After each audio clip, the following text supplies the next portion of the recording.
they can narrow down what they want to sell, who they want to sell it to, and with the data that social media companies and tech giants in particular collect about us, it's becoming easier and easier for them to exchange that data and produce highly targeted, micro-targeted ads to consumers. Other kinds of internet ads that are mentioned in the chapter, display ads.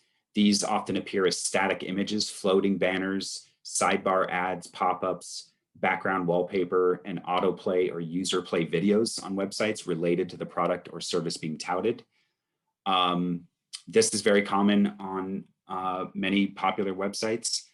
Relatedly, we have native ads, which are really popular. These are designed to imitate editorial or journalistic content, use stories, vignettes, and personal profiles rather than overt sales pitches to persuade.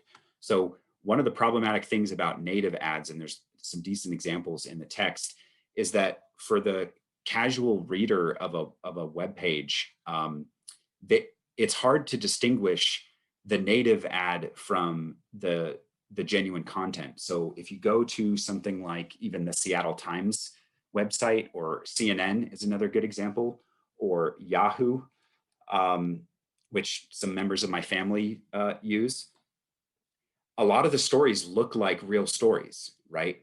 And that's deliberate because they want you to click on it and make you think that it's a part of CNN or part of Seattle Times. And it takes a while sometimes before you recognize, oh wait, this is a paid advertisement.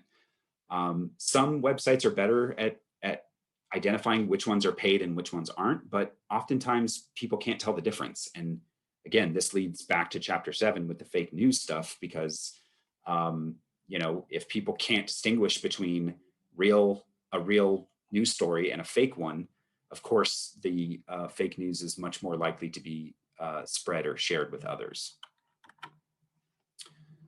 So yeah, old school advertising tricks. This is not meant to be exhaustive. These are just some of the big ones. Identification is a common tactic. This is where advertisers invite consumers to identify with attractive people or groups, especially celebrities.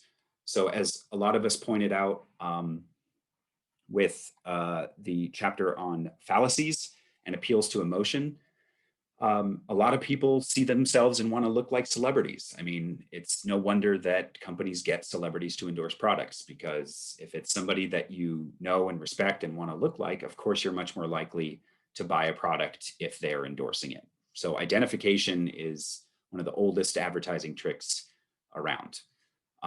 Same with slogans. I mean, we should pause for a moment and just think of the slogans created by corporations that have just become part of our regular lexicon. It's not listed here, but I mean, I'm thinking of the Dos Equis commercials, right? I don't always drink beer, but when I do, I drink Dos Equis, right? That person became a celebrity, right? Just from the ads.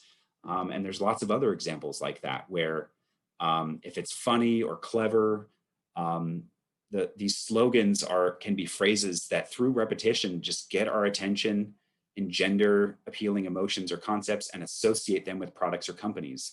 When I was younger, we had the ad that took off was the Got Milk commercials. I don't know if any of you remember that. I don't know if they still do it, but it would be celebrities and various other people who would show a milk mustache. And that was a very effective campaign, one of the most effective in history. But you see some other examples here, right? I mean, Nike's Just Do It, Like a Rock from Chevrolet, Apple's Think Different. I mean, there's so many good examples of slogans that have just become part of American culture. And that's by design, right? Okay, so another example that, it's just so common is what we call weasel words. And these are words that appear in ads that evade the kind of straightforward claims that I was mentioning a few moments ago, where they can get around kind of making a scientific claim. So the most common ones are things like some, may, reportedly, as many as, seems, and possibly. They allow advertisers to appear to make strong claims without blatant lying or deception. Another one that I would add here, I should probably have typed it in here, for retailers is up to. That's a big one. That's a Weasel word that I'm familiar with from my days in retail. When you say up to 75% off, um, which is what a company I used to work at used to do.